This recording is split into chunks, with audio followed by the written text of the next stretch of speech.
दोस्तों, एक बार अफ्रीका महाद्वीप में हीरो की कई खानों की खोज हो चुकी थी, जहां से बहुतायत में हीरे प्राप्त हुए थे। वहां के एक गांव में रहने वाला किसान अक्सर उन लोगों की कहानियां सुना करता था, जिन्होंने हीरो की खान खोजकर उससे अच्छे पैसे कमाए और अमीर बन गए। वह भी हीरे की खान खोजकर अमीर बनना चाहता था। एक दिन अमीर बनने के सपने को साकार करने के लिए उसने अपना खेत बेच दिया और हीरो की खान की खोज में निकल पड़ा। अफ्रीका के लगभग सभी स्थान छान मारने के बाद भी उसे हीरो का कुछ पता नहीं चला। समय गुजरने के साथ उसका मनोबल गिरने लगा। उसे अपना अमीर बनने का सपना टूटता हुआ दिखाई देने लगा। वह इतना हताश हो गया कि उसके जीने की तमन्ना भी समाप्त हो गई और एक दिन उसने नदी में कूदकर अपनी जान दे दी। इस दौरान दूसरा किसान, जिसने पहले किसान से उसका खेत खरीदा था, एक दिन उसी खेत के मध्य बहती छोटी नदी पर गया। उसे नदी में इंद्रधनुषी प्रकाश उठता दिखाई पड़ा। उसने ध्यान से देखा तो पाया कि नदी के किनारे एक पत्थर पर सूर्य की किरणें पड़ने से वह चमक रहा था। किसान ने झुककर वह पत्थर उठा लिया और घर ले आया। वह एक खूबसूरत पत्थर था। उसने सोचा कि यह सजावट के काम आएगा और उसने उसे घर पर ही सजा लिया।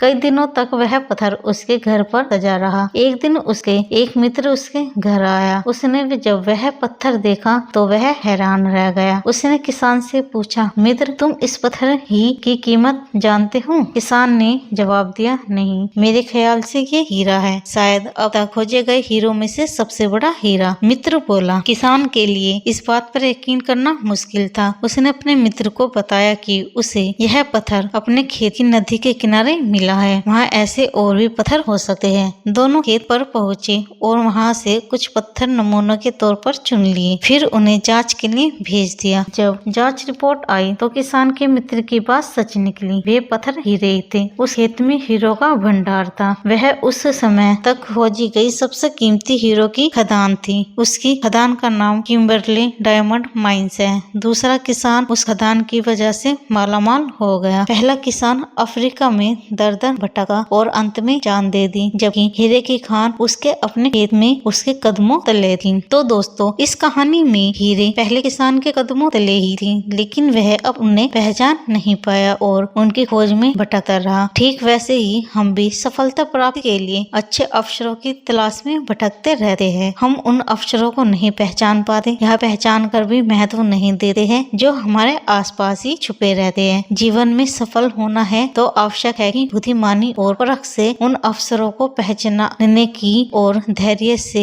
अनवरत कार्य करने की सफलता निश्चित है। तो दोस्तों, कैसी लगी आपको हमारी ये कहानी? हमें जरूर बताएं और हमारी इस वीडियो को लाइक कीजिए, कमेंट कीजिए, शेयर कीजिए। Thank you, bye bye. Thank